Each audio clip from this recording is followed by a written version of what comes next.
Okay. Oh my god, I'm finally back. Imagine that. Finally. Oh, it's taken forever. It's been storming and raining and just threatening storms and just it's been a real disaster. Ugh. Now, I could have done post commentary and just kept it simple, but I really see that the quality on the video isn't as good if I do post commentary, so I figured I'd just not. Ooh, I might. Oh no! I don't need Frost Res anymore. Haha, Lux Cape.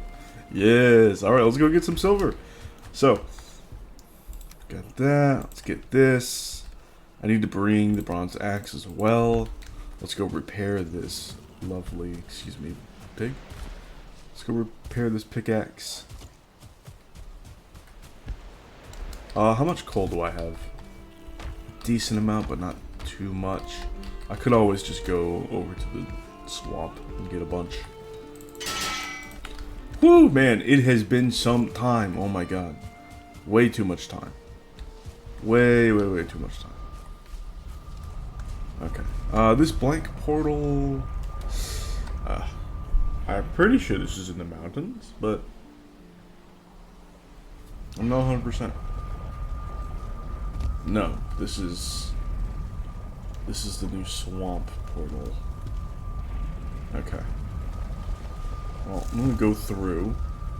I should rename that to swamp.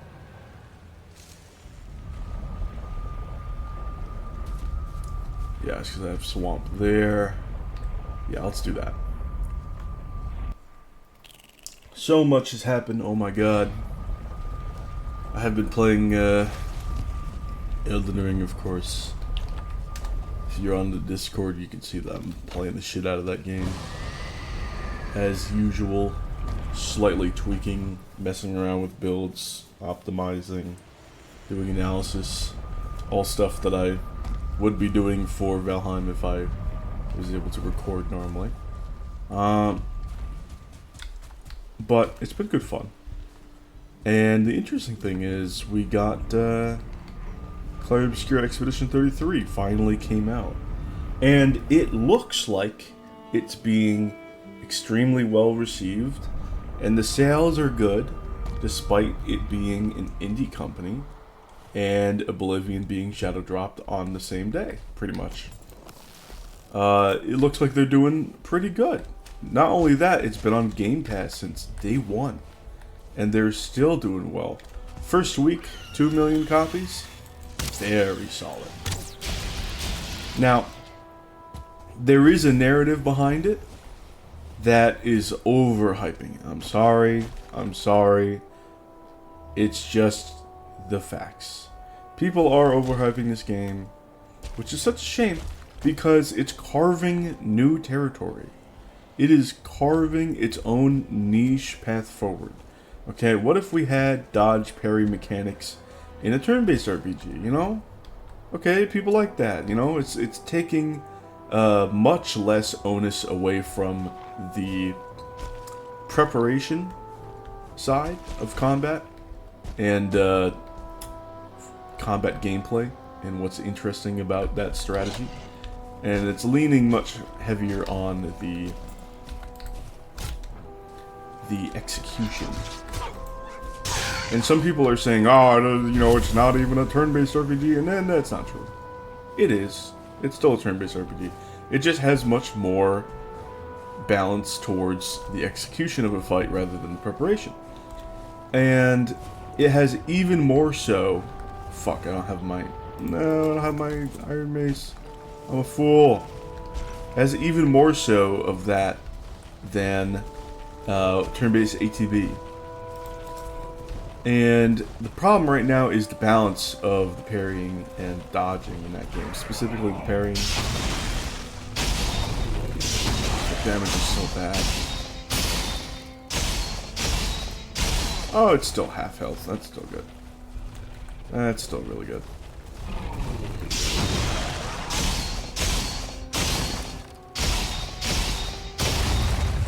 It gets the job done. Thankfully, I got good club levels or decent club levels. Alright, where's my silver? The silver over here. So over there, I have chests sort of hanging around. I'm gonna keep those marked. Well, yeah, a turn-based RPG with this sort of difference in balance of preparation and execution, that's fine. There's nothing objectively wrong with that. It's just the balance makes it so that the turn-based strategy is almost irrelevant compared to the preparation of execution, or compared to the parry and the execution strategies. Being able to get parry encounters once you load up your Pictos is extremely good, to the point where it nullifies 99% of the strategy in that game. However, you look at that 1% of strategy, and you look at, I forget what Mael's, what her one weapon in Pictos is. That's just ridiculously strong. But, hopefully it's been patched, or it's going to be patched, but Mael has this really busted, strategy, where she can just dish out like 1 billion damage on the first round, you know? Ooh, run, 95. And it just kills everything. Like, the optional boss has like 18 mil HP or something like that. And that's the super boss. But obviously, that ain't shit compared to 1 billion, right? So the balance is not there at the moment. And hopefully things change. Hopefully that gets patched out. But even then, the balance of the parry encounter is still bad compared to the strategy. It's still bad compared to the balancing of resources and all the other stuff that turn-based RPGs are really known for. Particularly in turn-based, party-based strategy games. And it really feels like the devs just are ham-fisting this in to try to feel even more like Souls. I will be talking minor spoilers. I will say the non-spoiler version of the way that the story is sort of laid out is that it is a pretty much damn near ripoff of the Dark Souls 3 DLCs with the Paintress and everything. And it looked like it was going to be original, and then it ended up being very unoriginal, which is very depressing. And the more I see... I got a Drake coming. The more I see the reviews come in, the more I see people with high hour count being like, this narrative was not what I expected. And spoiler version, here we go. I'll put in like a minor spoiler section just in the chapters of the video, so that you'll know when the spoilers are happening. The world isn't real. It's basically the painted world of Ariandel and all the Souls reference, and Ariamis and whatnot. And the Paintress is like, she was once in a family with the main villain, Renoir, and I'm not gonna get into the exact details, but she painted the world. She got trapped into this situation because of a disagreement, like a family-style disagreement with Renoir. And what Renoir is doing is trying to erase everything in terms of the worlds that that the Paintress has created. Oh, hello, Wolf. And the Paintress is staying there to give a warning to the people, the fake people of the painted world, saying, hey, you have this many years left until you're all wiped out by Renoir. Yeah, it turns out the Paintress isn't the problem. The Paintress is actually pretty cool, and it's Renoir that's the big issue. And there's just a lot of like bait and switches like that. Like Gustav dies at the end of Act 1, and it's really Mael that's the main character. So it's like a bait and switch there. Like, oh, you thought Paintress is bad? No, it's Renoir. Oh, you thought Gustav was going to be your main character? Nope, it's Mael. It's like, oh, you thought this was going to be a journey about slaying the Patris. No, this is really a giant family, like, trauma dump situation, and the story is rather about how do we move on from trauma, and do we accept things that are fake and distractions over what could be the real yet terrifying world. That seems to be the big motif rather than just being an adventure. And man, the big adventure could still be very satisfying and very good. The problem present is that they just, I guess, couldn't see their vision. The dev, Sandfall Interactions, they couldn't see there being a really grand vision outside of reworking and doing this sort of bait and switch.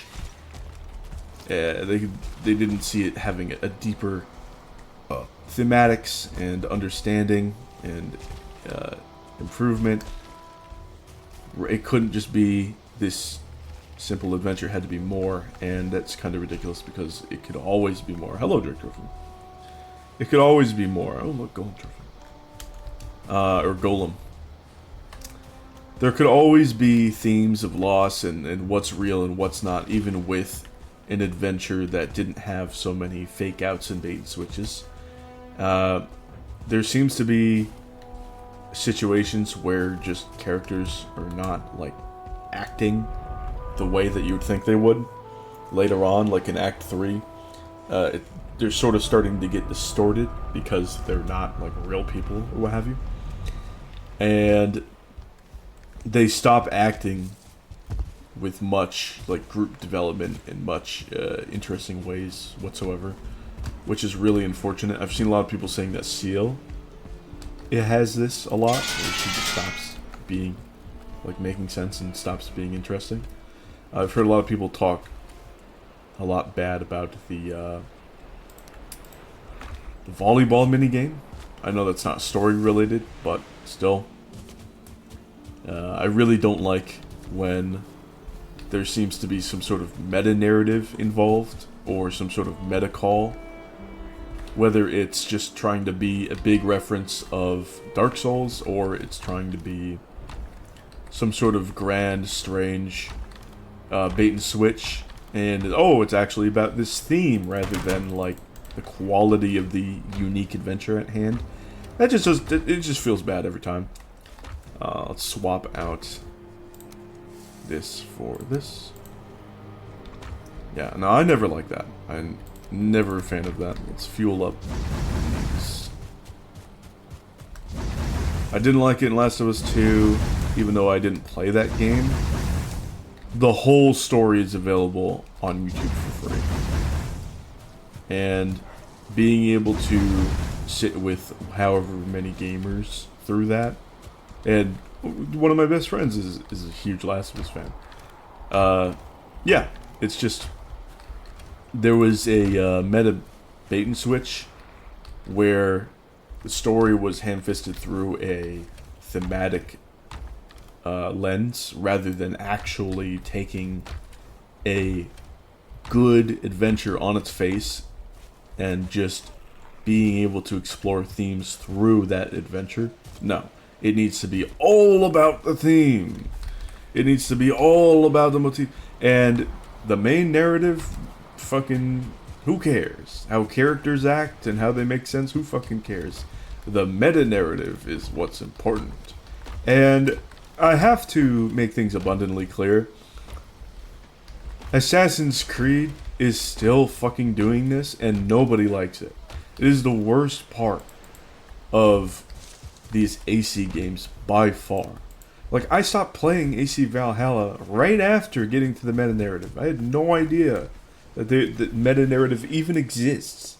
That's how much people do not give shit about the meta-narrative.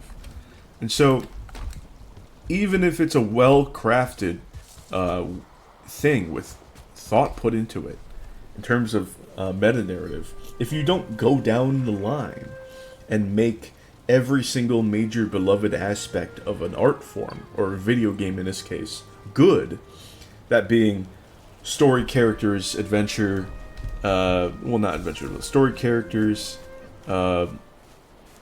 characterization in that case, music, gameplay, obviously. If you don't go down the line, voice acting maybe if it's included. And if you focus on one aspect, there's going to be inherently shaky foundation. There's inherently shaky foundation if you're going to abandon and do so many rug pulls for Clair Obscur Expedition 33, which I will be referring to as Co 33 from now on. So I don't see that much in-depth praise over that game compared to what could be done. I don't see that much grand appreciation other than people saying the usual clickbait like, oh my god, it's a team with like 33 people on it and look what they did. Like, guys, I play fucking Valheim. I pay attention to the scene. I'm aware that like teams with small crews can do great things and that AAA studios can do shitty things. It's a wow, big shock. Not surprising, and it doesn't really lend any credence to the non-AAA side. They still have to go work it out and make an awesome game and have it hold merit, To be anti-AAA is not to be pro-consumer. You have to go and actually make a big, deep, and analytical argument or structure. Oh, hello, sir.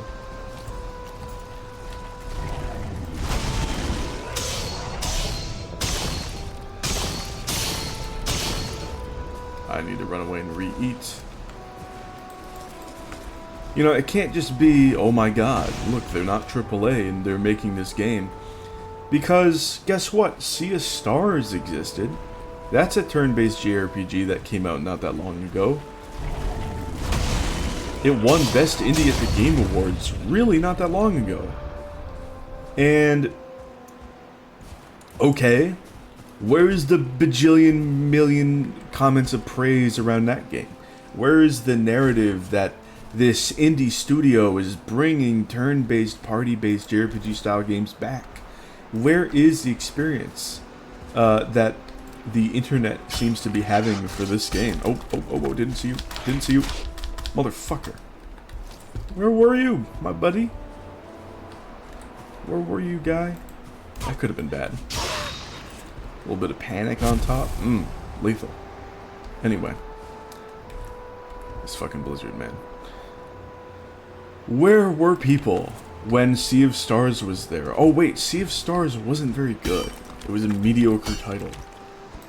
But considering that it's based off of the gameplay and the story, the mediocrity of it, well, you look at the balance in the story, it looks like the gameplay's off and the story and characters are off too.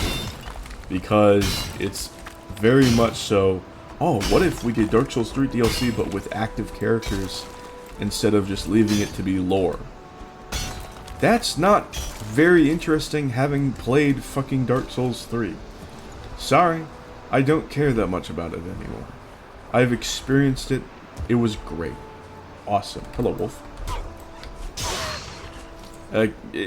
I'm done with it. Okay? It's just a rip. Cool. You did it. Oh my god. It's been done. I don't care. Like, you can go and reproduce the gameplay, but the story has to be done a little bit better. Okay, Liza P did the story a little bit more fucking unique, and the gameplay had its own quirks, rather than just slapdashing obscenely strong parries and counters, along with enemies and bosses that just love to fucking one-shot you, two-shot you with a million bajillion damage. Oh, they just love that. But yeah, there's more nuance to Liza P than something like Sekiro. They actually added in Souls nuance and created their own mechanic through weapon combination. and the fact of the repair and grease system, which is really cool as well. They actually went in and added stuff. How fascinating.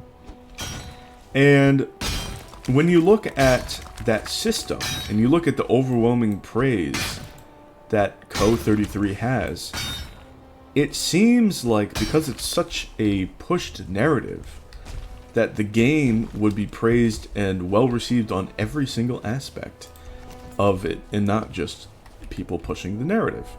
Well, boy, do I have bad news for you. One of the biggest ways to gauge how the game is being received is through Steam reviews.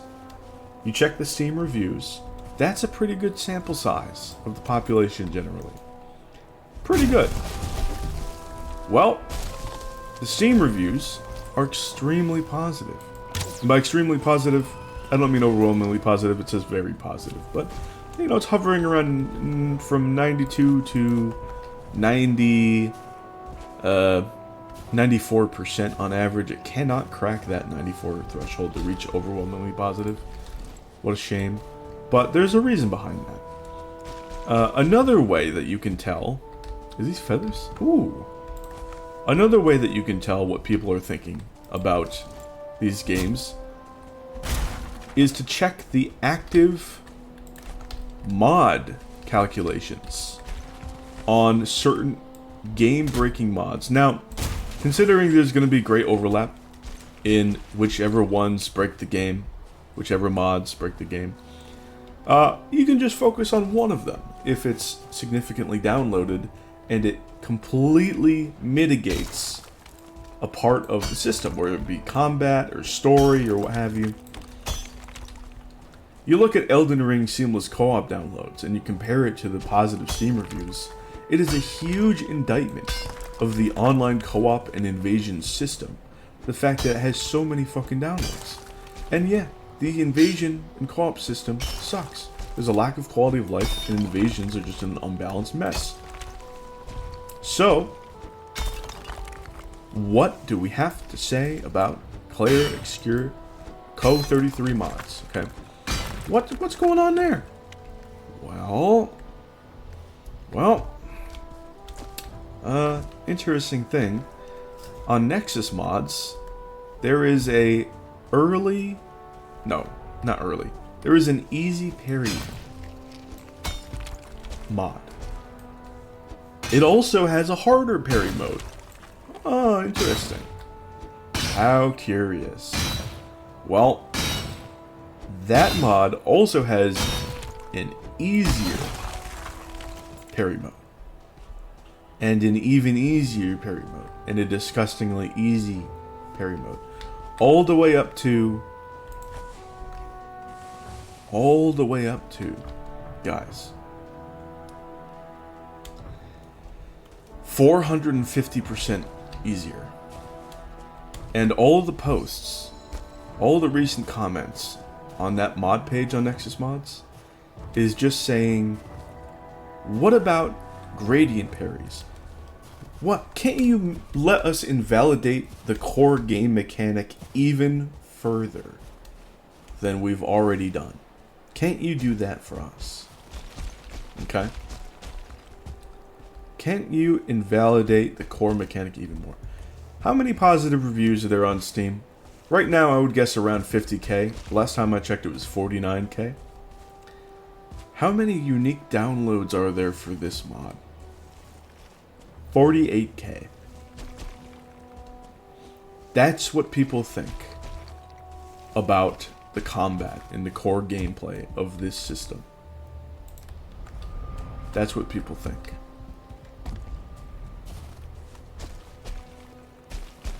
There's never going to be pure overlap. Let's be extra fucking generous to Claire Expedition, to Co33, okay? Let's be super generous and say half of the people, even though the posts on the mod don't reflect this, let's say half of the people chose to make the game harder and they really dig it. Oh my god. They love the combat and they just want to make it super difficult. Where's Mr. Golem? There he is. Let's say they just want to make it a blast for themselves. Okay.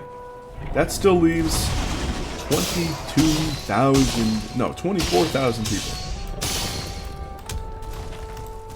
24k people. Oh, another Golem trophy, what the fuck? Dude. What the hell? 24,000 people. And then you calculate the total number of reviews, so there's also 3,000 negative reviews on Steam. So we got, let's say that there's like 50,000 positive reviews, 48,000 mod downloads. Let's say there's a certain amount of those are positive, and then there's also the positive reviews, and then 24k are negative. So let's say there's 27k negative, and there's 100,000 total in this sample size. So 27 out of 100 don't like the system. What does this mean for the total rating on the gameplay? And this is when we're being extra generous for Co33. This means that the game got 73% positive in the total sample size in regards to combat. And that's not bad. Considering they're forging a new path in gaming, they have a brand new system. That's not bad. That's actually pretty cool. There's another golem over here, I think. Yes. Let's kill that guy. Okay, not terrible at all. We're forging a new path in terms of parrying and dodging, going forward. Okay, cool. Is it the game changing? Oh my god, we're gonna bring turn-based back to mass media. It's gonna be one of the best genres again. Look what this did. It, shuck my nuts, AAA. Look what it did. Oh my god, it's so popular. It's so amazing. It's sitting at 73%. People like it. That's not a home run. That's not a slam dunk. That's not the beautiful, amazing experience that people think. That is actually not the best situation. No. It's hang on, I got this silver. I should mark it as gone. That's quite unfortunate, really. Really not that amazing. And this is me doing work in its favor. Another golem. This is me being kind with the numbers to Co33.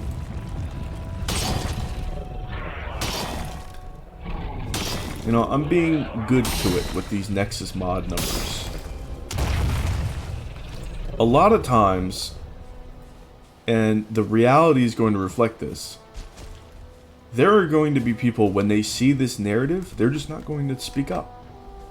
When they see people being aggressive and super toxic over a game where there's apparently no criticism accepted, they're not going to talk. They're not going to say, oh, well, let me give my 2 cents. They're just not going to say anything. And so a lot of the silent people are going to be pretty fucking negative. Did I just ditch my belt? God damn it. Alright, let's set up a workbench. And we'll put in a chest as well. Oh, I need the belt, sir. I need that belt. Okay, I guess I'll ditch the one freeze gland. It's just one gland. So it's not surprising to me that the reality is probably going to be a little bit in between. It's not going to be 100% overlap with the positive reviews and the amount of people who actually downloaded that mod to get to a positive review. Because if it was, that would be horrible, but it's never going to be like that. Another golem, look at that. And if that was the case, then it would have 99% dislike the combat. It's not the case. There's no way. Hello, wolves. Do your thing, wolves. Come on, fight the golem. There's a bit of chaos. Nothing like a little bit of chaos on the mountainside.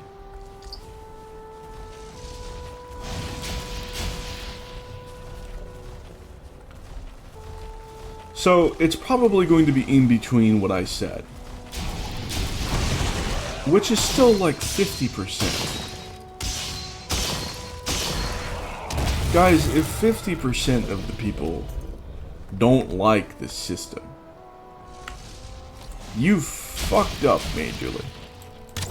Not just you haven't hit the right numbers to make the narrative go well, but you've actively fucking screwed up this combat major. And I think they have. I think they've screwed it up major. I think because the apparent care in the game... Oh, look at this. Because the apparent care in... Oh, not bad. Ah, two-fall. Shit. Okay. A lot of care seems to have gone to the normal strategic turn-based style gameplay, and that's completely invalidated by... Woo, hello, sir. Completely invalidated by the parry dodge mechanics. That is actually making the game a unique seller. We have a bit of a dissonance. We have a bit of a disconnect. Because the big narrative is, oh my god, they're bringing turn-based games back.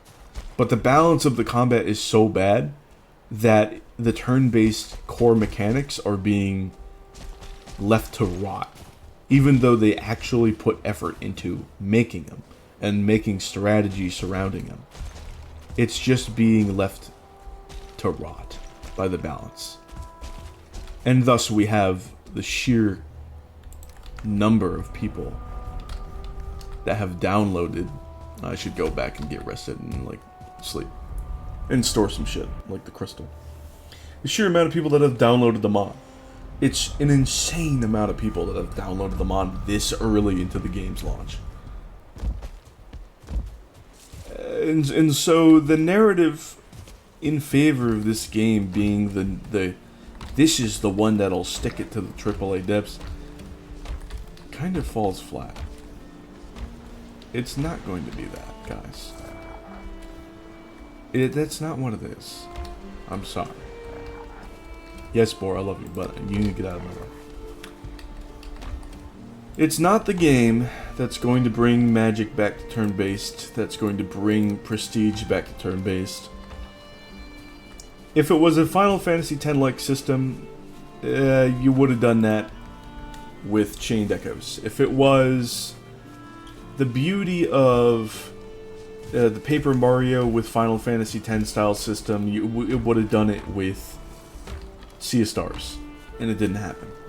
If it was just making a really good turn-based game, and it didn't have to be a JRPG, then it would have happened with Baldur's Gate 3. If it was a really big JRPG with just the JRPG style of aesthetic and good story, then all of it would have brought back, like Octopath Traveler 2, Sea of Stars, and Chained Echoes would have brought it back. If it just was the genre in itself, then it all would have brought it back. It didn't happen. It didn't happen.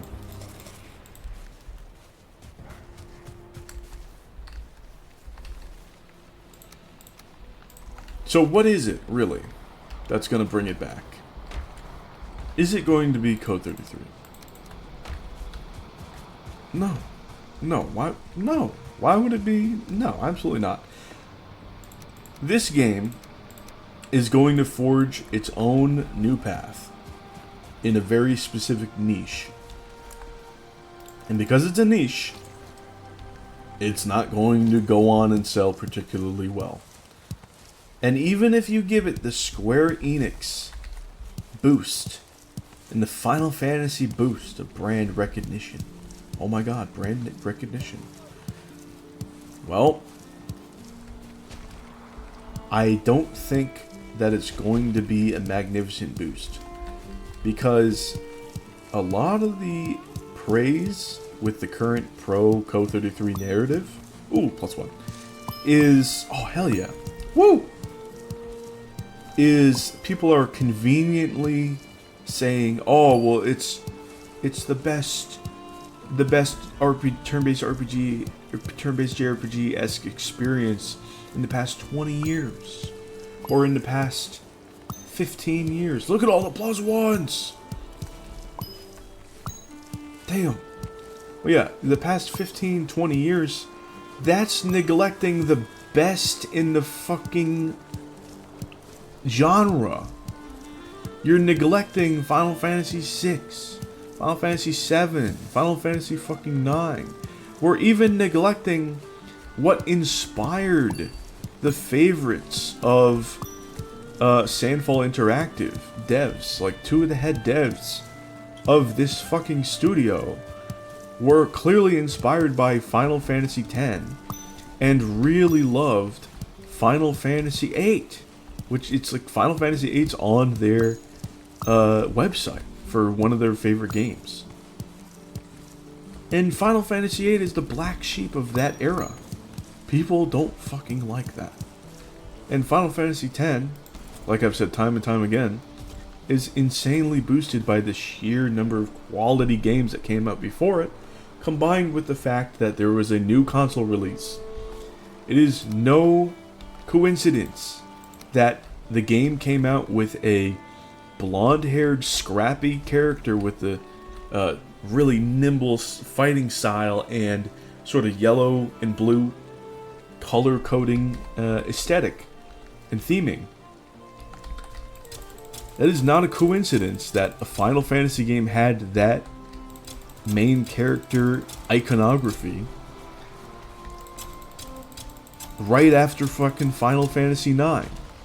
And they tried to do super well, and that they did end up selling a lot. That is not a coincidence that they came out after Final Fantasy IX with that. And it did super excellent. Okay? That is branding. That is marketing. A huge portion of the sales around that game. Let's plant 15 of these.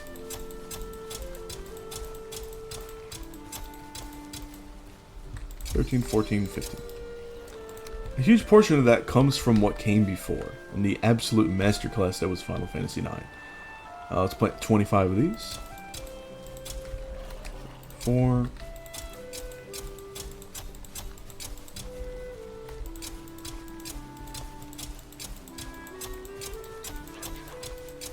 That is a huge portion of it. Alright. My cat's asking me to come in. She's outside. I'll be right back. Okay, I'm back. But anyway, I'm sort of rambling on.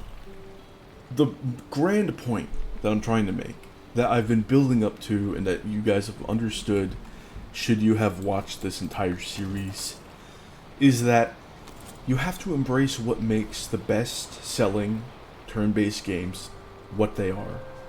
And being able to take the ATB with quality of life systems and implement them in a modern game is totally fine.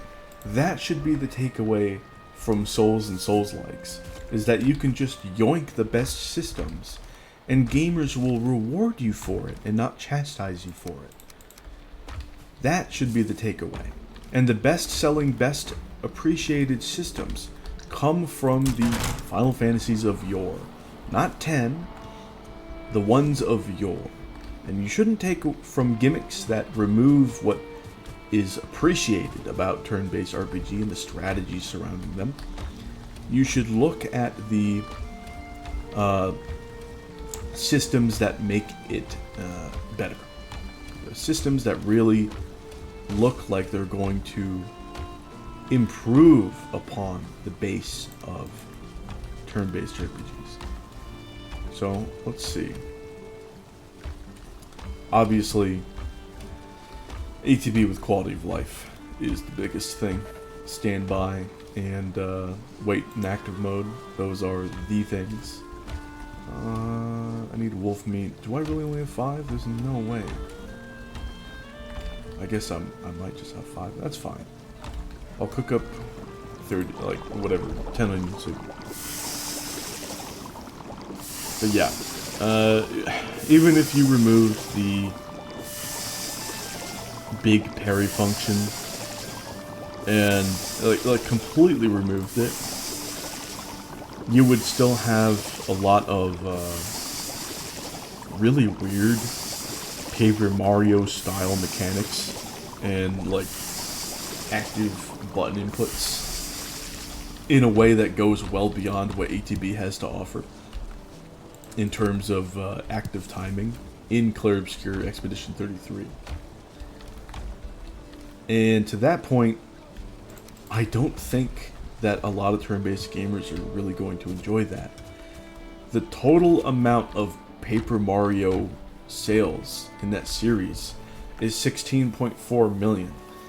Even if we look at the turn-based ATB plus quality of life sales, and we remove the ATB from the original 4 and the Game Boy Advance Final Fantasy 4, and we remove Final Fantasy 5 and the Game Boy Advance Final Fantasy 5 from the sales, and we just look, and even if we remove Final Fantasy 8 sales, and we just look at 6, 7, and 9, those 3 games alone, we could add in Final Fantasy 4 3D Remake as well, but alone, they outsell Final Fantasy, or they outsell the Paper Mario series.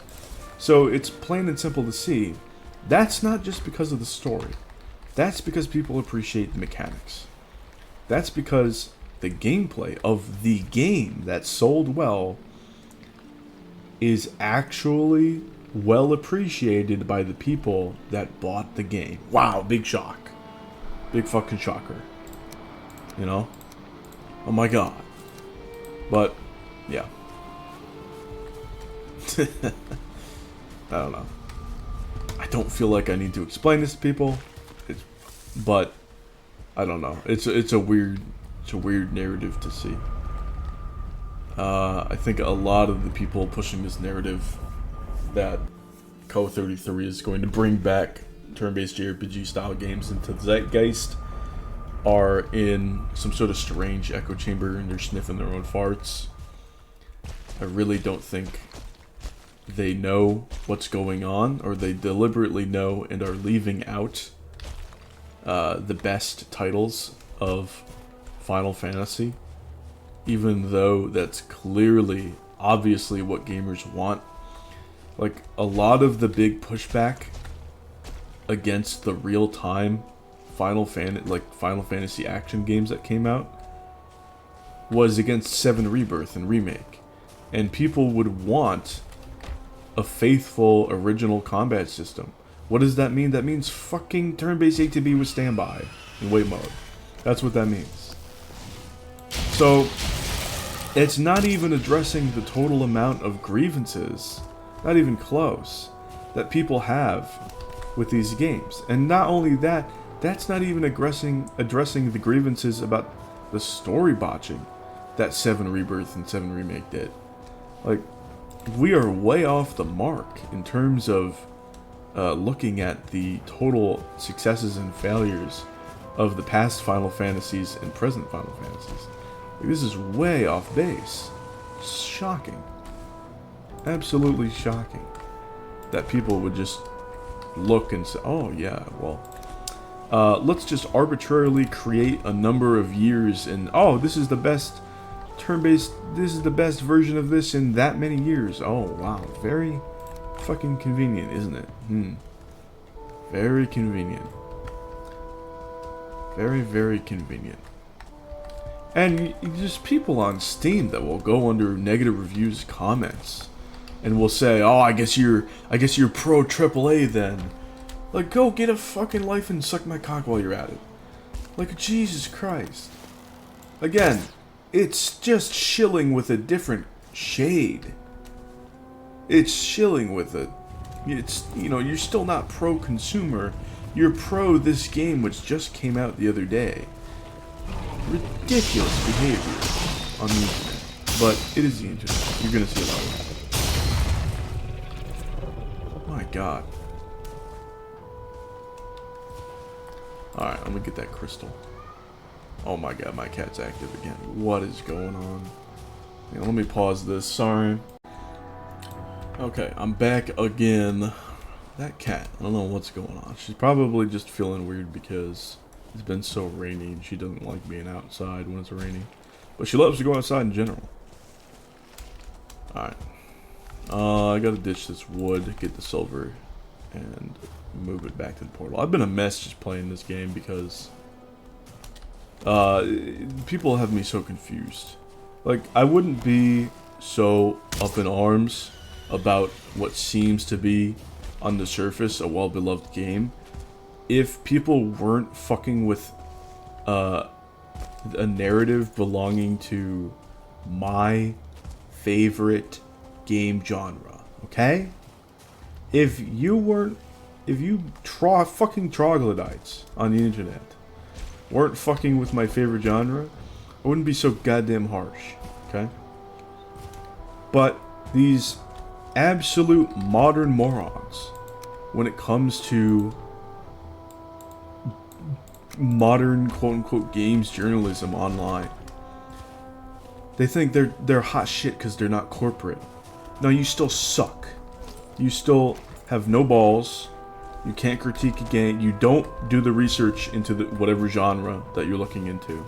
Or you do, and you lie about it anyway to further some sort of narrative which is going to get you clicks. That's still corrupt shill bullshit on the other side. And it looks like you just want to get invites for whatever future games that Sandfall might put forward. It just looks like more shill bullshit to me. And I'm sorry, but this could have been entirely avoided should whoever it was reviewing it just say, well, it looks ridiculous, you know, what AAA game studios are doing. But this here, this could be a new frontier for a niche subgenre of turn-based JRPG. We could get something special in a very niche capacity. Now, I don't know if it's going to really light a fire under Square's ass. Oh my god, more wolves. I don't know if this is really going to be the future. But it looks like with a small team, they're going to do well. And they've already done well. And they have magnificent enemy designs. And it looks like they got great voice acting. There's a real love here for what they're trying to do. There are some cracks around the edges. But it seems like this is their first venture into this style of game. And I only expect with updates and or future installments for things to get better. And for this niche genre to expand. And for them to inspire other developers. It might not be a return to form with Square.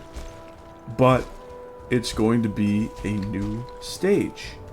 And maybe Square side studios are going to put out a interesting Final Fantasy B-side, and maybe one day it'll get back to classic Final Fantasy, which did the best, and classic turn-based JRPGs, which did the best, which is the era of old Final Fantasy that sold the best, which is turn-based with standby quality of life and active and wait mode. But they don't want to do that. They don't want to have a fucking nuanced take about it. They don't want to go in and be well-researched, well-knowledged about it. It's very clear these motherfuckers come from outside the JRPG scene, and they're not interested in the JRPG scene. They just want AAA studios to look bad so that they can farm clicks. And yeah, guys, you don't need to lie to make AAA studios look bad. They're going to look bad on their own because they suck, okay? They're addicted to sucking. They have so much suck. Oh, they just love sucking. They love sucking. And you don't need to be disingenuous and shilly for them to look bad. It just makes you look bad too. So stop. For the love of God. Just be reasonable and nuanced about it. Because guess what? First week, it did 2 million. That's awesome. Good for them.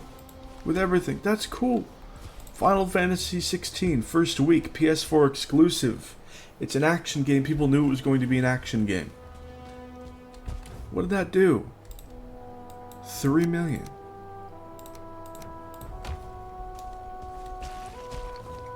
Final Fantasy 15, it's an action game. People knew it was going to be an action game. And it was very disrespected as a mainline title because it was originally going to be Versus 13. It was going to be a spin-off because of its style of combat. It was going to be much more different.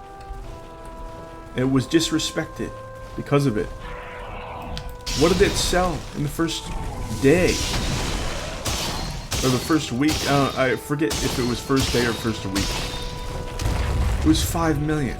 Guys, these are numbers that even with the downsides present of them being action, of them being known to be action, and being disrespected for other reasons on top of that, they still outsold Clair Expedition 33. And I know, oh, it's a new game, but you've put all of this narrative behind it. You've put all of this hype behind it. I'm sorry, I would have expected it to beat those action games in the numbers. Because you've put so much hype behind it. And maybe eventually it will reach that point. Maybe eventually it'll reach the point where it'll actually start swaying people deep in the industry in terms of the economics behind it. At which point I'm expecting 10 million. Yes, I'm serious. I'm expecting 10 million for it to actually hold water and sway the industry for real. If you're gonna just bring back JRPGs in general, at least reach 10 million. If you can't do that, I don't think you're gonna have that much influence, particularly on the stockholders who know that certain games can reach 10 million, 15 million, 20 million. They look at Baldur's Gate 3, and I know Larian Studios is much bigger than Sandfall. They look at that and they say, 15 million, turn-based game, damn. Okay, wow. How much did the turn-based JRPG that, we're known for, how much did that do? 2 million in the first week? Well, even if we adjust it for being a small studio and we double it, maybe even triple it, 6 million, that's not...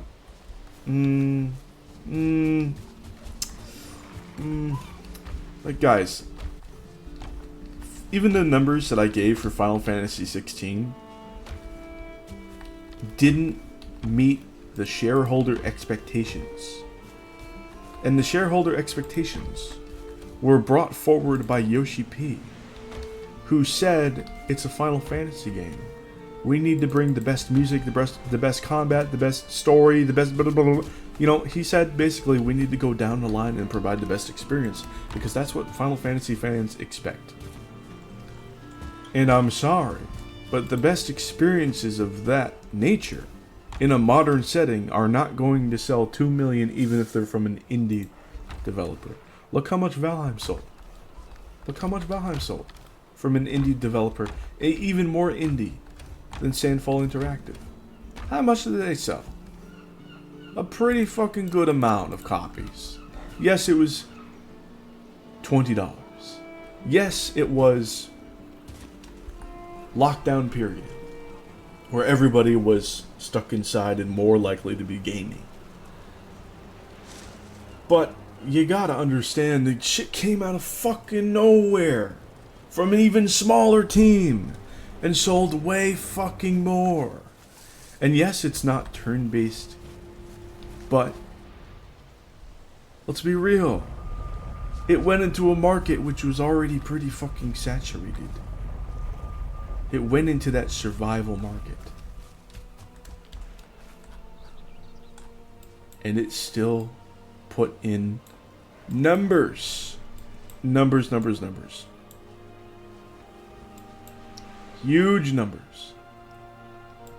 And it deserved those numbers. Because it actually went and reinvented what was good about the genre. And made positive changes. Like, not have to worry about starving to death.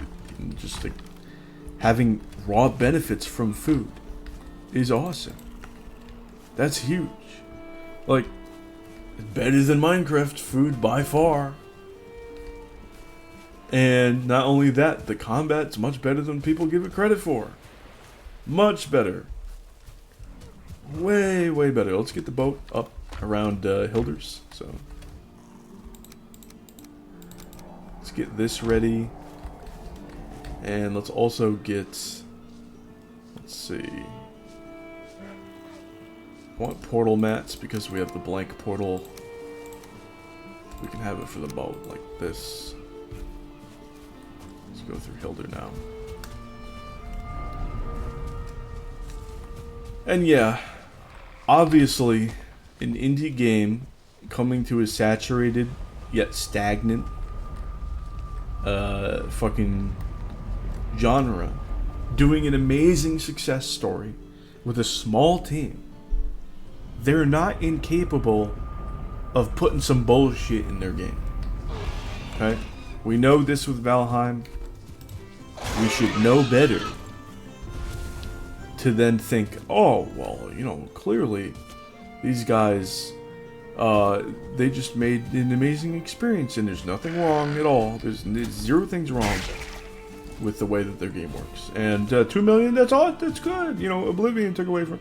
Guys, a modern, proper, really good JRPG, even if it was made from an indie studio, would crack fucking sales on sales on sales on sales, and it would take away from Oblivion and not the other way around. It just would. Okay? You mean to tell me that a modern, proper, full Final Fantasy VII experience, if it came out today, remade, you mean to tell me that wouldn't take away from Oblivion? Of course it would take away from Oblivion.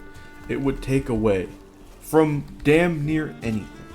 Same thing with Final Fantasy IX. Same thing with Final Fantasy VI. They would take massive numbers away from these games. And yet some people pushing the narrative about Code 33 are like, oh, well, Oblivion's taking numbers away from Code 33. Oh my god, it's not doing as well because of that. That's its own problem. Sorry. That's its own issue. Let's go to the mountains. Plain and simply enough, people are also not getting the game because of the style of game it is. Because the dodge and parry and quick time and the Paper Mario style mechanics were advertised early, the game just isn't going to do as well. Because it isn't leaning into turn-based style and turn-based strategy, it is leaning away from that. That's it. Plain and simple. And if you want to bring it back to the zeitgeist, lean into it. Don't lean away from it. And make it good. That's all I have to say. Alright. I wonder what people have to say.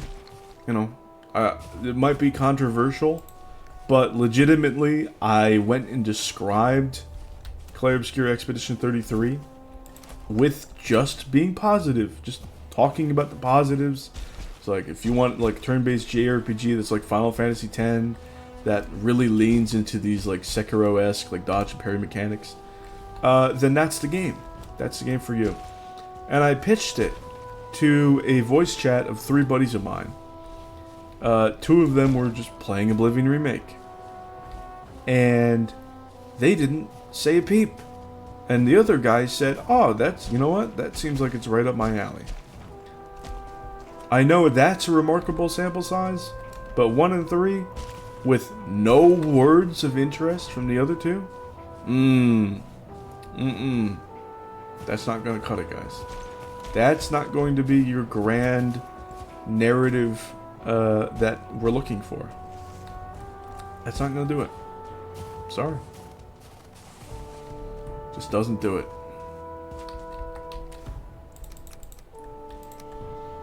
Okay, we have this. This silver is done. God, this silver is a fucking process, and I know I've been extremely inefficient with this, but it is worth doing. And I've been getting a lot of crystal, which is going to be good. Crystal, freeze glands, wolf meat,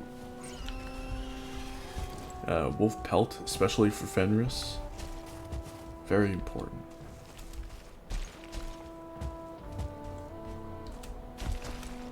I love that I can just do these mountain escapades now, though.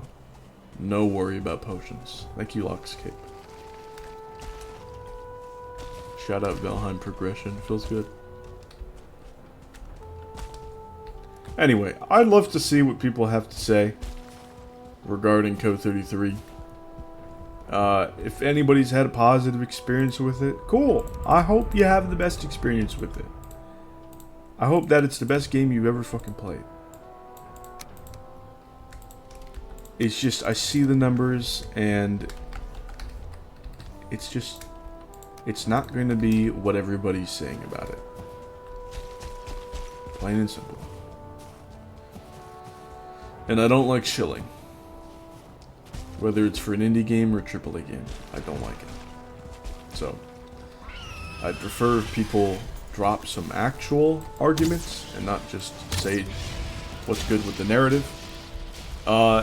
If you can somehow convince me that it's not just a ripoff of the Dark Souls 3 DLC storyline, and that the combat is actually hyper interesting with good depth aside from dodge, parry, counter, or just using that one hyper effective Mael strategy, then by all means, I'd like to hear it.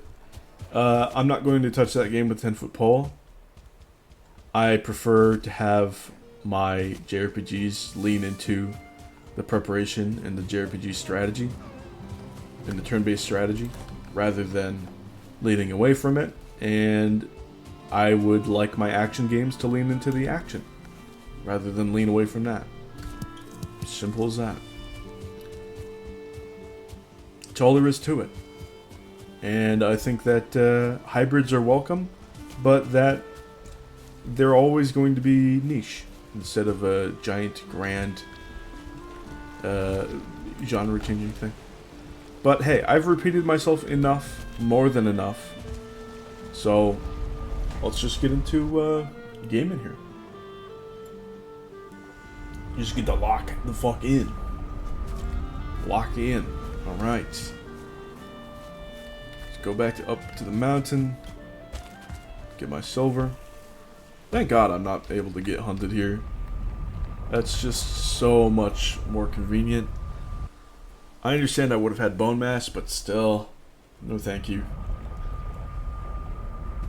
Not like I need bone mass for that, but even so, it is convenient. But yeah, guys, Elden Ring recently cracked 30K. 30K, what am I fucking saying? 30 million sales. It's an action RPG that leans into the action RPG elements, if you know what to look for. There are a lot of strategies which do, in fact, nullify a lot of the action RPG interaction. That was what made Souls games so excellent in the past, and especially in the present. And that's especially seen in the DLC, or mechanically incentivized in the DLC as well. But, I don't know. We'll see. We'll see how NetRain goes, because there are some character classes which don't look to be particularly interesting and well balanced. Like, the ranged ones. The Outcast, or whatever her name is. I forget her name already. The mage one. Recluse. She doesn't look particularly well balanced. It seems like she's just damage from range. and a very particular one at that. She has a very low FP pool, and you got a sort of balanced yoinking elements to get FP back as well. And then that stacks towards your big concoction combination, which is good, but it just seems like it's going to be either healing, damage, and that's it. Just healing or damage. And, you know, it could come with some good stance damage on top of that, but that's going to be nothing compared to what Raider Wilder have to offer. It's going to be absolutely nothing. If you look at the damage, stance damage, and hit stun ready with those two on their own, not to mention Guardian, but it seems like it's going to be a huge amount of Raider Wilder cores out there. Like, I would absolutely be so far a Wilder main, and a friend of mine who was actually interested in Co 33, he said he was going to be probably a Raider main. So that's already Raider Wilder for me. I know that me and my friends, we might go in and go triple bird, you know, all this Guardian shenanigans, just because bird person, cool. But I don't know.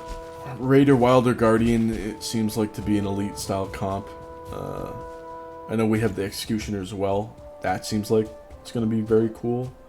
It's just focusing on a neutral action, like deflect, instead of being proactive, considering there are up to three characters at a time in your co-op group. It's just a little goofy. And Iron Eye's damage, I don't know if the IGN player just sucked royal ass, but Iron Eye didn't look good as well. That's the other ranged character. The summons character might be interesting. It's just relying on AI when you have a group of people. It doesn't seem like it's going to be particularly strong. We haven't heard anything marketed from that summon character. It looks like she's a bard and she has a harp and she's kind of like a doll, like the Bloodborne doll, or like Ronnie. She's kind of similar to that design. So aesthetically, she's interesting. It's just, I don't see summons being particularly reliable. They could be awesome, but considering you already have a giant co-op group, I just don't see that being the case. I don't see that being an amazing choice. But yeah, it's just, people were saying, oh my god, this is what the archer should be. This is what the archer should be in the main game. In terms of the Elden Ring Night Rain Iron Eye display under that IGN video. And he sucked. The damage was terrible. And people were still like, well, it should have good damage, so I'm just going to pretend like it does have good damage. That's a comfy narrative. Isn't that, you know, it's just the word of the fucking day. And I know it seems like I'm spamming that word, but when the shoe fucking fits, guys. When the shoe fits, you gotta call a spade. Sorry.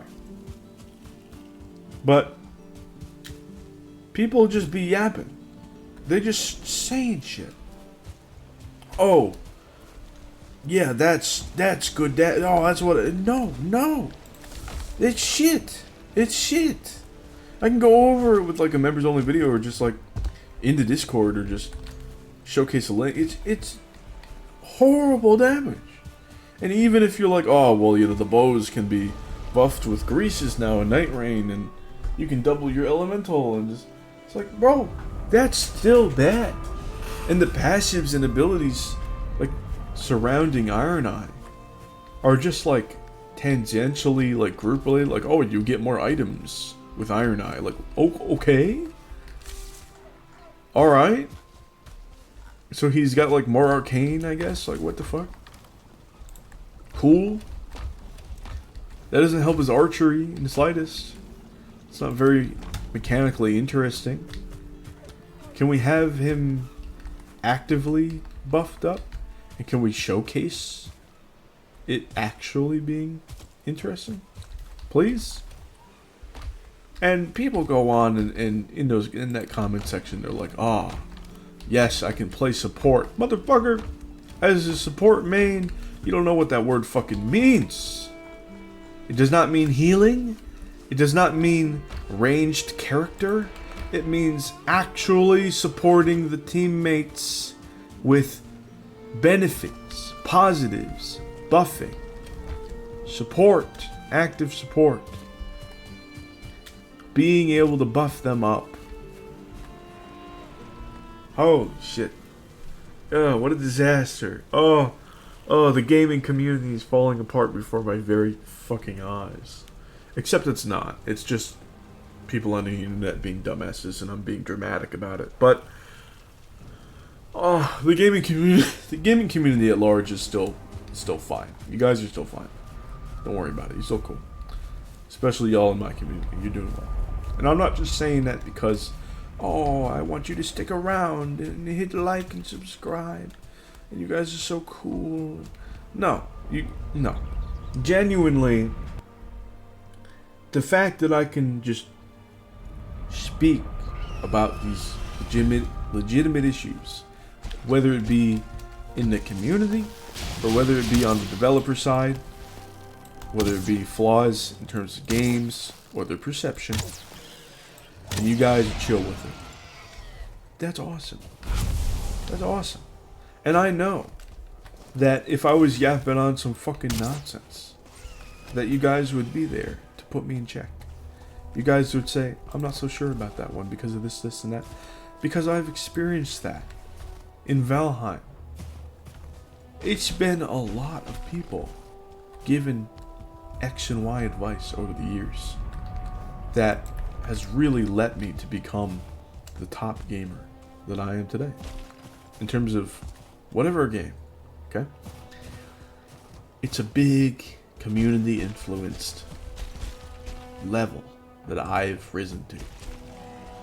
And so I see a lot of the good in community as well, in terms of gaming community. I see a lot of the good in what they have to offer. There's one of my own community members that suggested Huntsman Bow plus Fire Arrows versus Gross. That's all I do now for Gross. You know, sometimes you go in with melee and you hit a couple of bonks or a middle mouse and you're good, but by and large, that is by far and away the most effective strategy against Gross. Until you get stat members, but then that's overkill. But yeah, my god, that wasn't me. That was a community member. And I was lucky enough to have them in my fucking community. To be able to go and highlight that, give credit, and help others dominate and get that sense of satisfaction over what is one of the most tricky enemies in Valheim.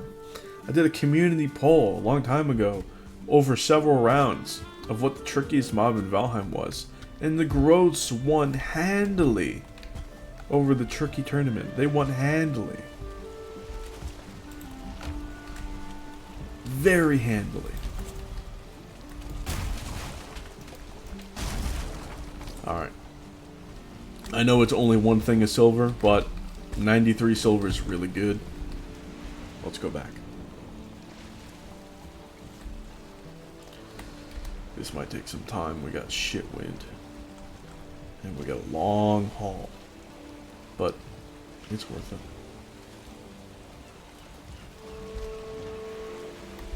We got some planes up ahead. I don't want to get too close to those.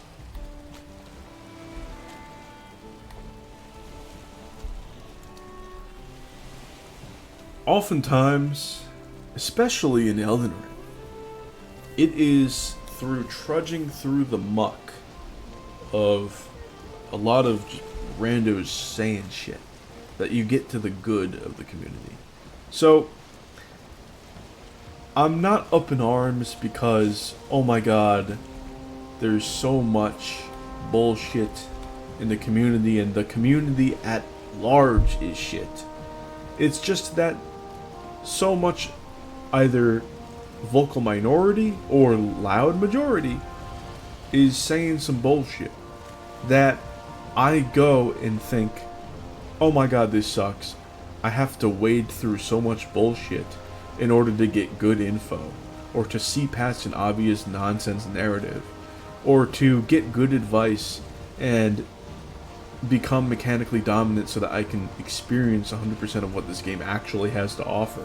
Not just 100% in terms of getting a platinum trophy, but in terms of actual game analysis and game enjoyment, mechanically. The priority of the game is the gameplay. The thing that most people are looking for to succeed, regardless of genre. That's what I'm thinking when I look towards the community and I see so much murk and bullshit in the way. I don't just look out for myself, I look out for the rest of y'all, not just in my community, but potentially in the future.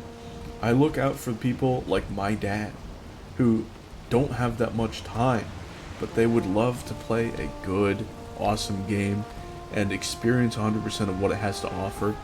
And sometimes, after the first run, that means going online and trying to see what's up. And if they see a bunch of bullshit, they might not stick with it, because they don't have the time. And a lot of the people in my community are older. They might be in that upper millennial range, Gen X age range. They don't want to sit through a ton of bullshit and be misled by garbage clickbait YouTubers online that just are gunning for watch time and all sorts of crazy, just metrics boosting content slop that's ever present nowadays. They just want the meat and potatoes. They want the goods. And I've seen a lot of this firsthand when I make long form content. They're like, okay, where's the good part? Where is it? Oh my god, I'm gonna put this video on 2 times speed. I want the good information. I don't care that people put videos that I have, especially for the Valheim tier list videos, on 2 times speed. So long as you guys are getting the good information, that's all I care about. You can put this video on 2 times speed. I don't give a shit. So long as you enjoy the video, that's all I care about. So long as you're able to get good information or good analysis and go forward with your gaming life and either be able to save money, not buying some bullshit, or save time getting to the meat and potatoes of the good game quality and the good gaming experience.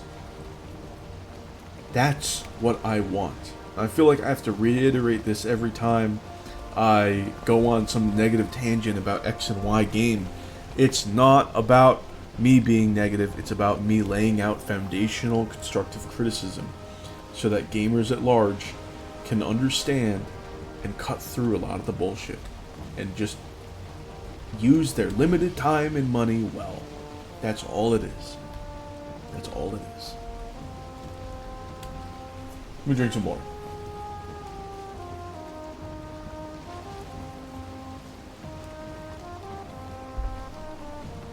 Anyway, I find it rather interesting also. Last thing about Code 33, I promise. Last thing. I promise you. When you look at the user tags on Steam, it gets action before 3D. It is a 3D game. It gets action. I think action RPG above 3D. It is unmistakably, without a doubt, 3D. But more people have put the user tag action RPG than... Let me just... Hang on, let me confirm this, okay? Let me confirm this right now. I can do it live. Claire Obscure Expedition 33. Okay, I just clicked on the deluxe edition. Nope. Thank God sailing is very passive. I can just chill out. Yeah, we're good here. Here it is. Very positive. It has turn-based combat on the first, story-rich fantasy exploration RPG, JRPG, adventure, action RPG. Action RPG conflicts with turn-based combat, but here we are.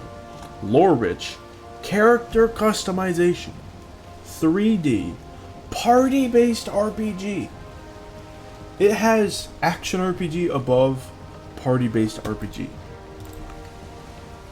Guys, a lot of turn-based games and gamers, they're not looking for action RPG as a title, as a tag. If they see that, they're going, oh hell no, I'm going away. The fact that it's been put on as a user tag shows me plain and simple that people see through. They see through what this game has to offer, gameplay wise. And they're downloading that fucking mod so that they can experience the story. And I'm sorry guys, do not fucking do that. Watch a story movie cut on YouTube for free. Don't go through the hassle of buying the game with your fucking money and installing the mod unless somebody's gifted it to you. Even then, just go watch a story movie cut on YouTube. That's all you have to do. It's free. Don't go through the bullshit. Because I understand so many people have gone through this bullshit. Either it's FOMO, or they got duped by these shill-ass, dumbass YouTubers online. And they thought, oh my god, it's a proper turn-based, we're bringing turn-based back. And instead they got this niche combo product that combines real-time, almost quick-time events, not quite, almost, with Paper Mario style and Final Fantasy X style combat. But leans way heavier into this dodge parrying system than the RPG strategy ever could. And they slapped the action RPG tag on it. Even before party. But it being a party system is what makes it JRPG style. That's what makes it like that. That's the reason why it exists. And it being party system, being less prevalent than fucking action RPG, that just goes to show you that people actually know what's up. People understand that this is a hybrid game. It's not bringing back pure JRPGs. It's not bringing back pure turn-based. Because it's not that. It's not balanced around that. It's not designed around that. And the Nexus mod downloads reflect that. And the Steam user tags reflect that. And so don't believe these fucking narratives. Please don't. If you enjoy the game, by all means. But, man, is that some bullshit.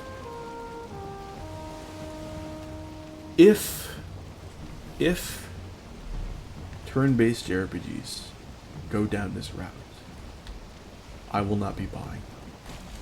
I will be staying far, far away.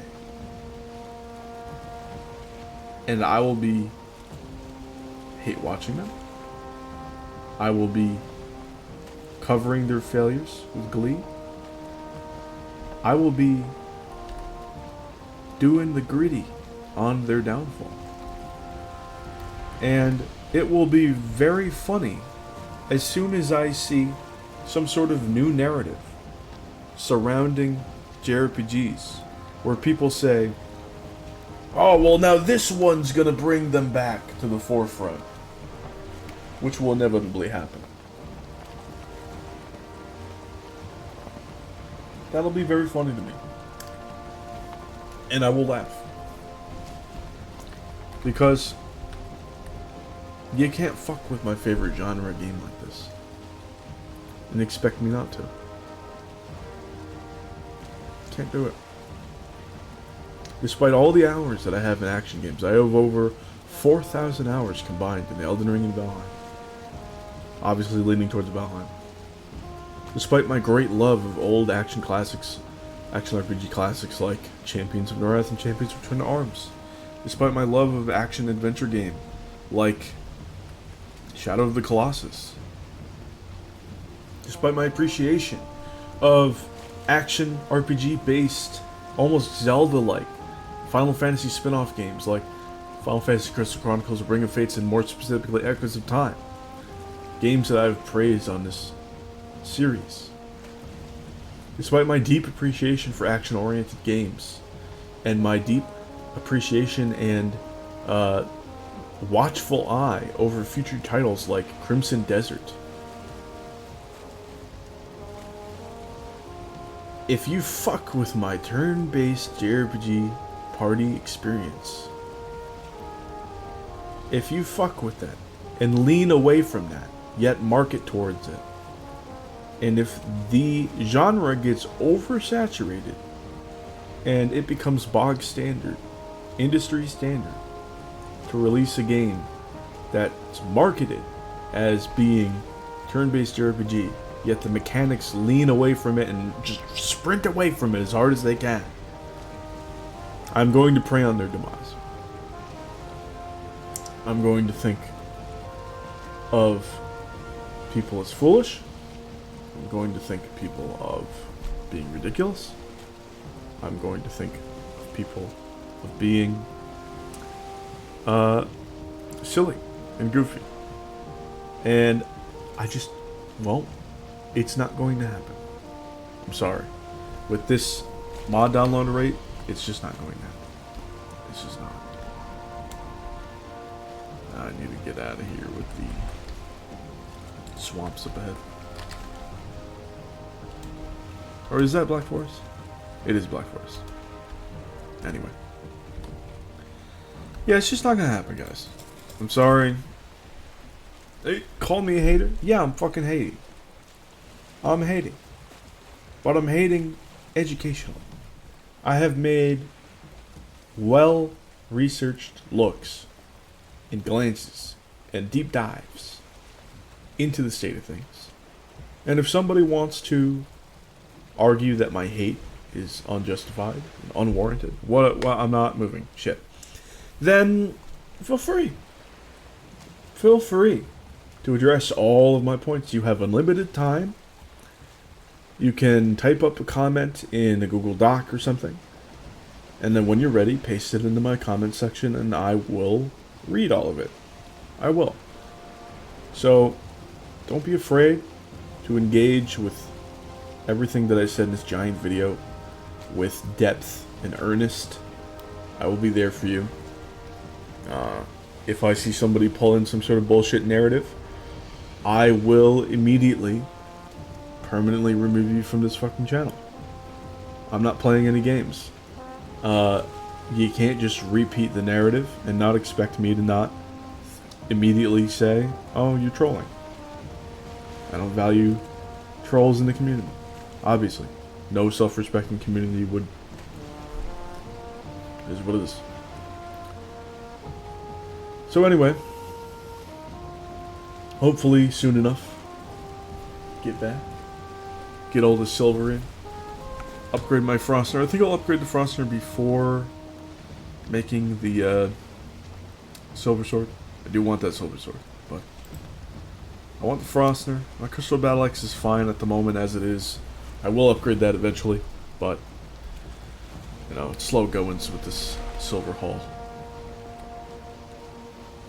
I should probably set up a bunch of chests and just eventually haul down silver, but I like the sailing aspect. Oh, motherfucker. I should have been ready to catch it. Oh, god damn it. That would have been a puffer. That would have been such a clutch puffer, man.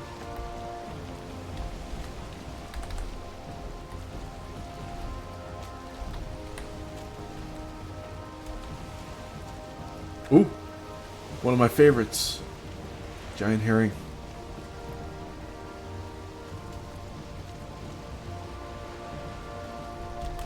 I'm ready for you, bitch. Come on. Come on. Nah, he's not ready for me. Oh. No. Alright, I'm running low and rested. I need to make a pit stop at the usual Black Forest area.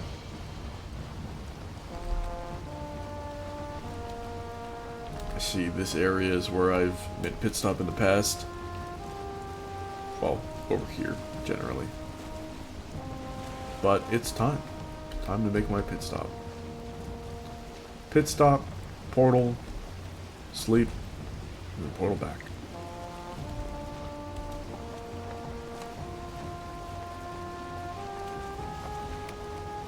Looks like a good area to make a pit stop just up ahead here. A little rocky area. Hello, trollfish.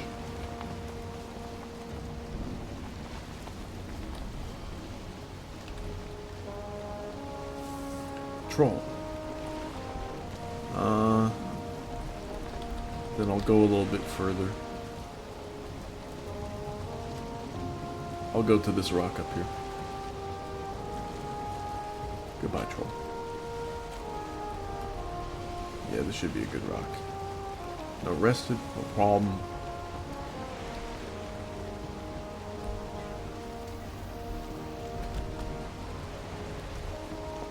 Cool.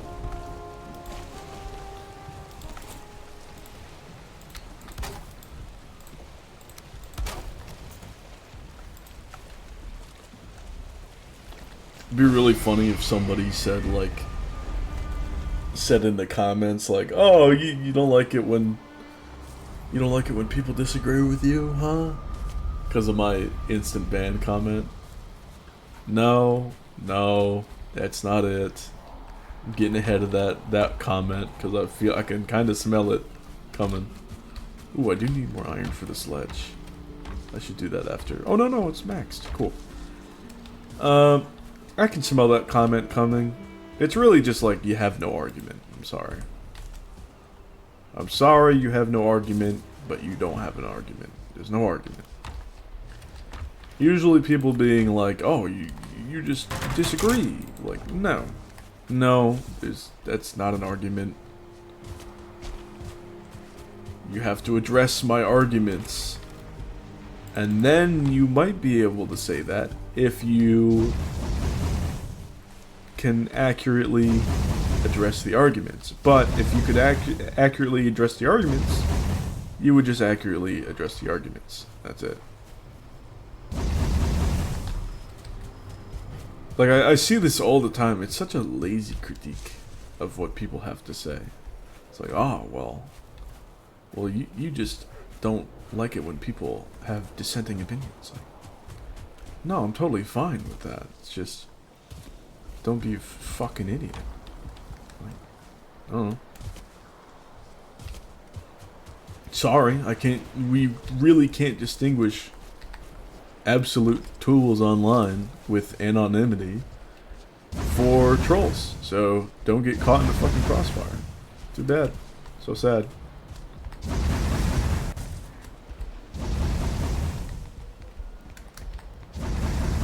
But yeah, no.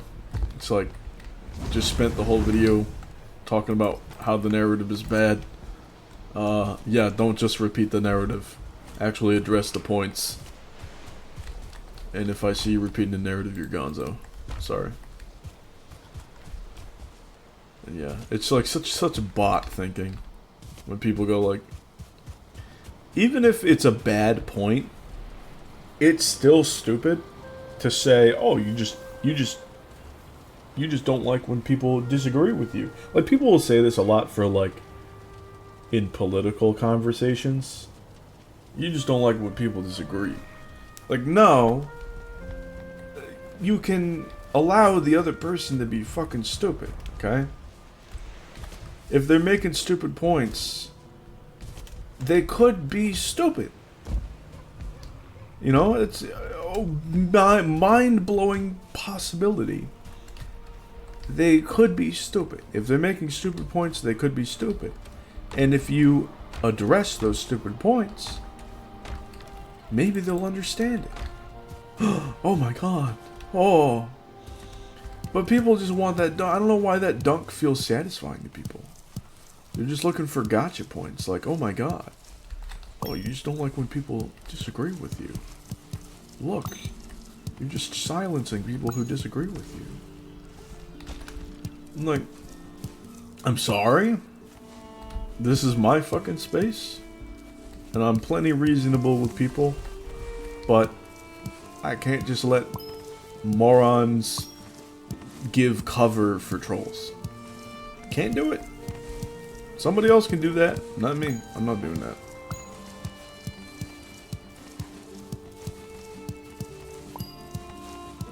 Oh yeah, it's so lazy. It's such a lazy way of deflecting. Oh, you just don't like. Fuck! I should have worn my. I should have worn my shit. Too busy shadow boxing here. Sorry, y'all. That's a lesson learned. Don't shadow box with morons unless they actually appear.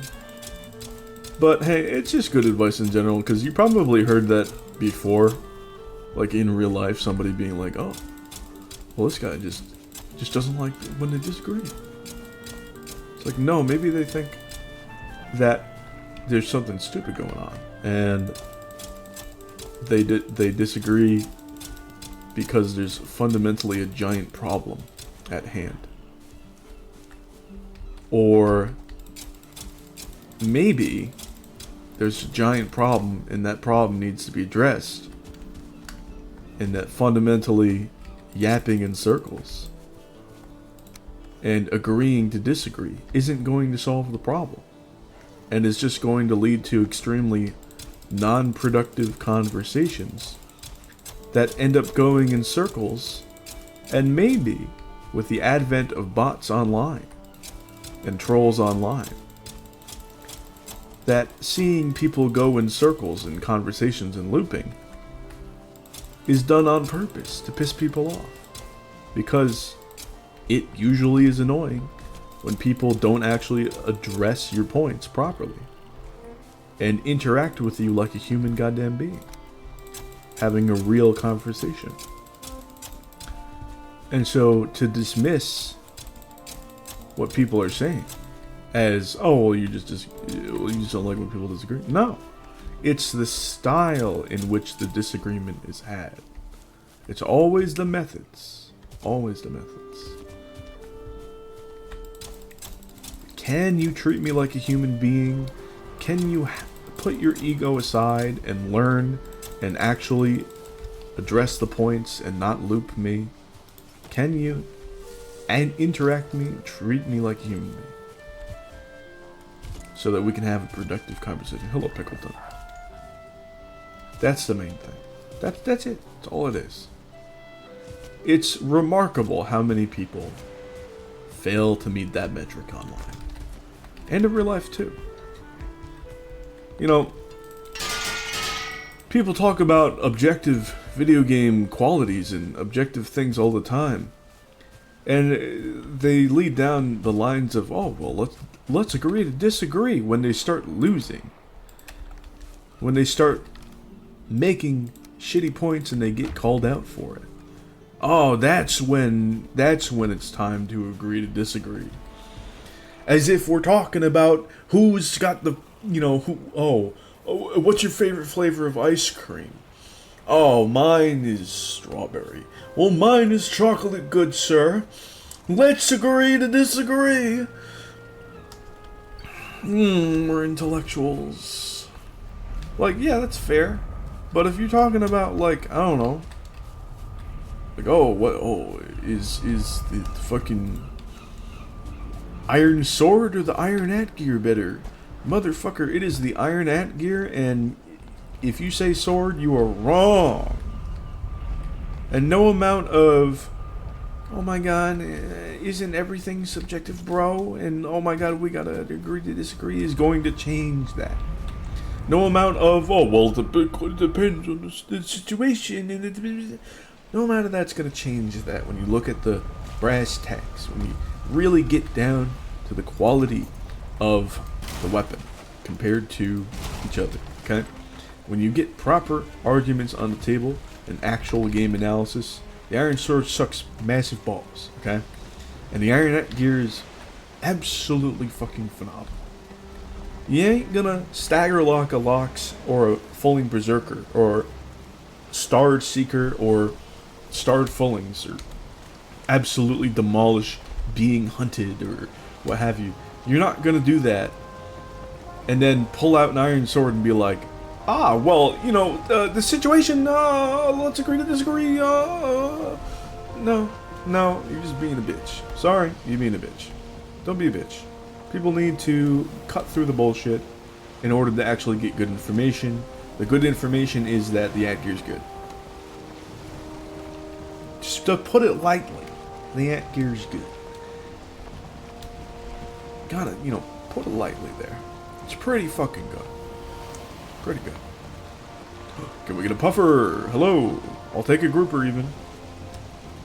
I'll take it. No. They're making us actually fish for him now. Sad. I wish a puffer would just bounce my way.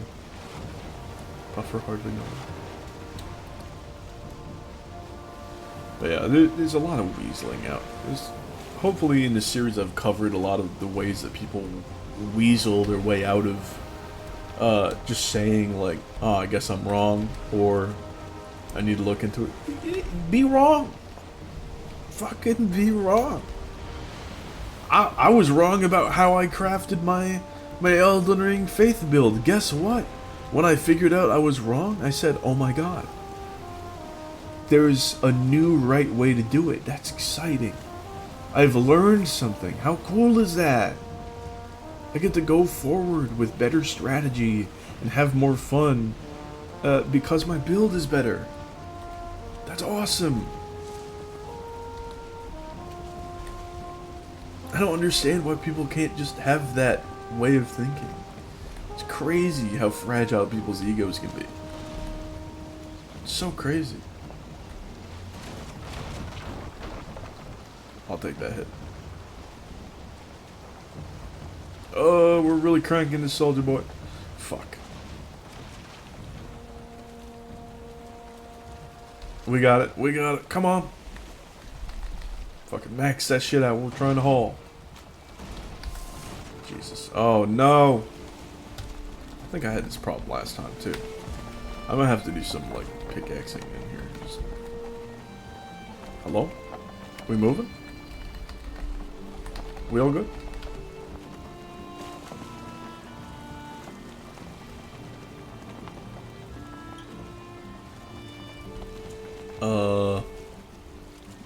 Game? Motherfucker. Alright. Yeah, it's that rock right there. Right here. Get me on this ladder. Go, go, go. Jesus, man.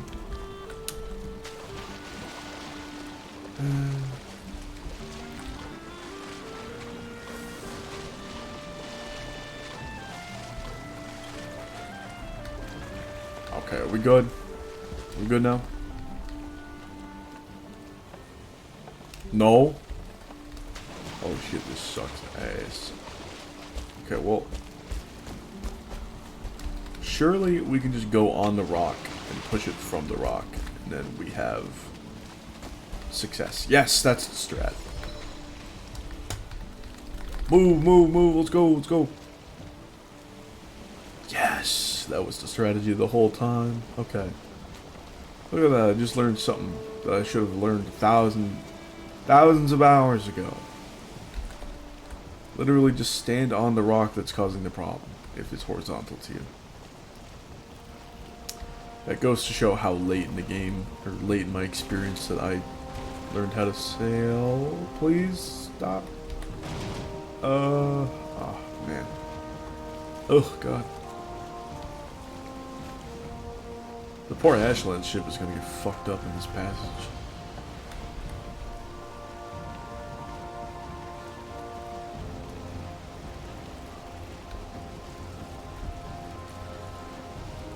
My god. Yeah, a little bit extra ranty today. Just because I've had a lot to talk about and I've had no food and I've had water and coffee today. Yay. So, I'm yappy. I hope you guys just enjoy the raw mountain fuckery that went on today. Even if you gotta put the video on mute or some bullshit, it should be fun to just watch me destroy a bunch of stone golems and get a stone golem trophy and all that. Alright, I'm gonna have to put the silver over here. But I should be able to granny walk a lot of this into the village. Uh-huh. Thankfully that didn't reset the wet counter. We have a cart here. Awesome. Oh, I didn't preload the damn thing. Oh well. I'm still heavy. Oh, it's because of the portal mats. Pardon me, pig. Oh, come on. I'm so close. There we go.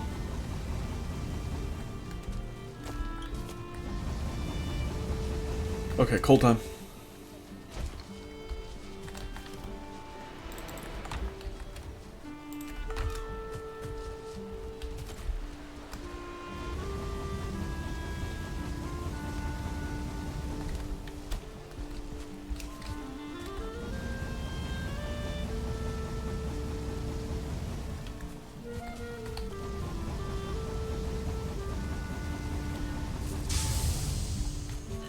Alright. Mission success. Let's put this coal away.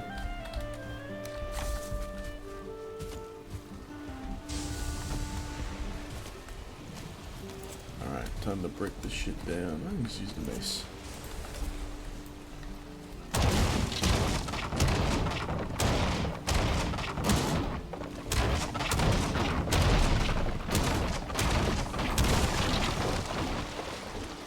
That's everything? Yeah.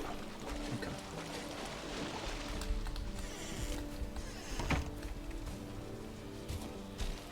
Alright, finally, after much pussyfooting around in the mountains and being inefficient and yapping, the silver has returned home. 93 silver. Good haul from a vein. That is an above average vein. Let's see. Let's just put the ship mats in here.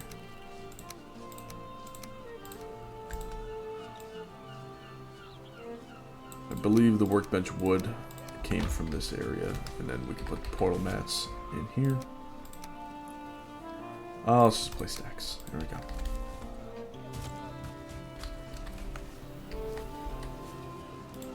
Okay, we're all set. That's excellent. And a new stone golem trophy. Let me know where you think that stone golem trophy will go. I have already one here in the comfort area. I could put one here somewhere, maybe. I don't know. It's a little tight in space. I could put one in the fermenting area. Although I think I want more barrels, or fermenters rather. I could put the barrels down here, the stone golem trophy down here. That would look interesting. I could put it on top of a building, so I don't know if it would necessarily go up here. I could put it in here, along with this dragon egg.